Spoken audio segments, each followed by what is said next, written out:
Lusaka Declaration, Sustainable Tourism Development, Climate Change, and Peace. Considering world population has increased from 1.6 billion in 1900 to 6 billion in 2000, and will reach 9 billion by 2050, with 90% of this growth in the 21st century in developing countries. That growth in population, global consumption, and the global economy has stressed the Earth's ecological systems and depleted much of the world's natural resources.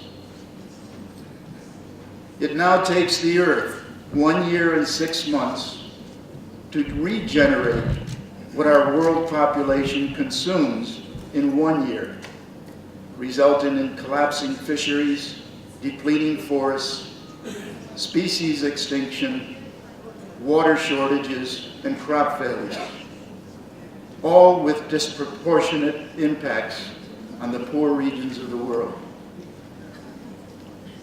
UN Secretary General Ban Ki-moon has stated that climate change is the preeminent geopolitical and economic issue of the 21st century.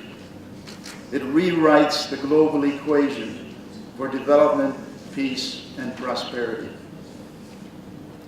Acknowledging the year 2010 ranked as the warmest on record.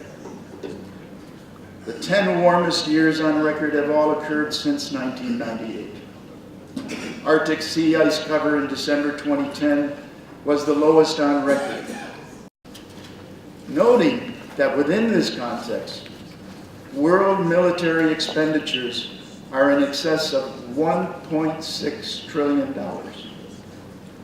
more than the GDP of any nation except 8, approximately $225 for every man, woman, and child in the world.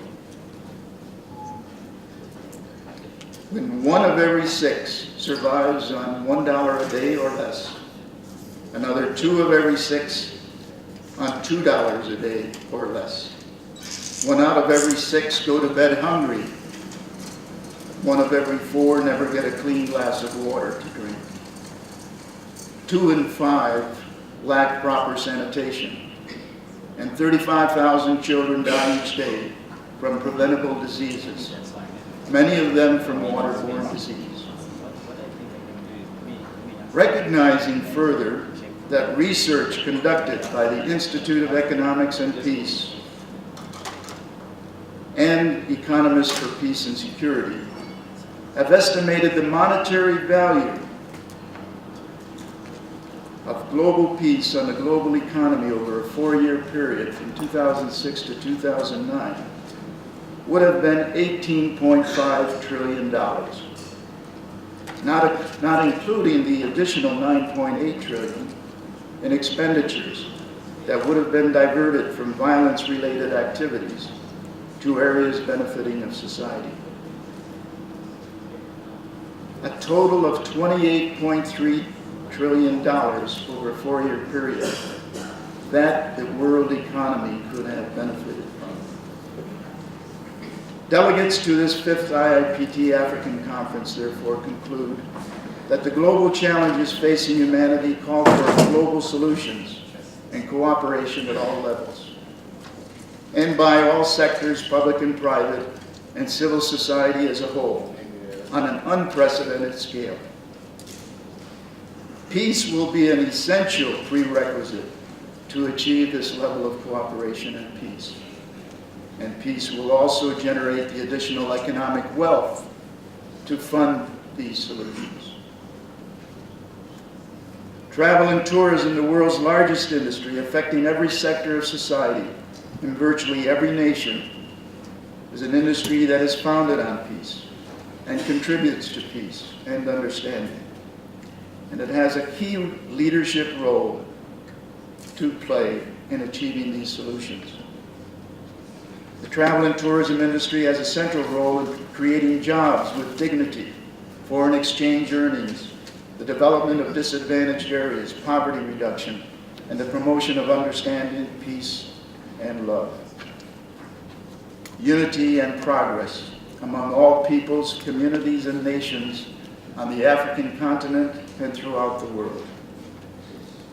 We therefore call on all sectors of the travel and tourism industry to support the leadership role of the UN World Tourism Organization, the United Nations Environment Program, and the World Meteorological Organization in the specific actions called for in the Davos Declaration, Climate Change and Tourism, Responding to Global Challenges.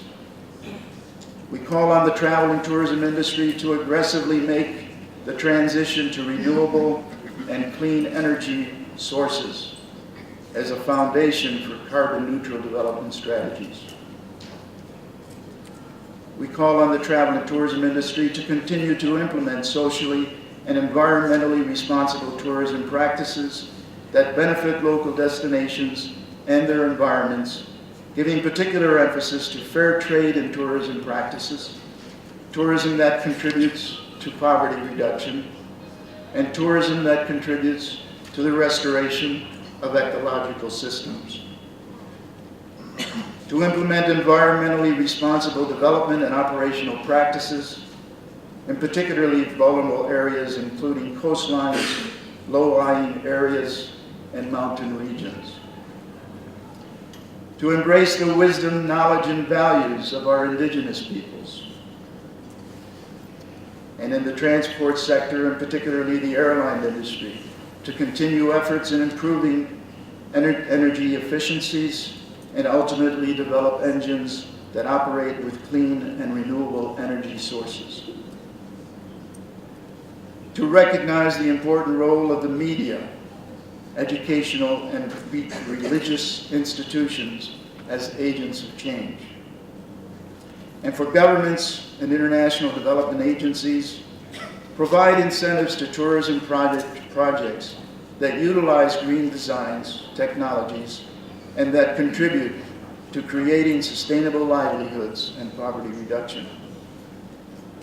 To only approve projects that adhere to globally recognized sustainable tourism certification standards and that incorporate construction designed to withstand severe storms and other effects of climate change, and not allow heavy water-consuming projects where water is limited in supply.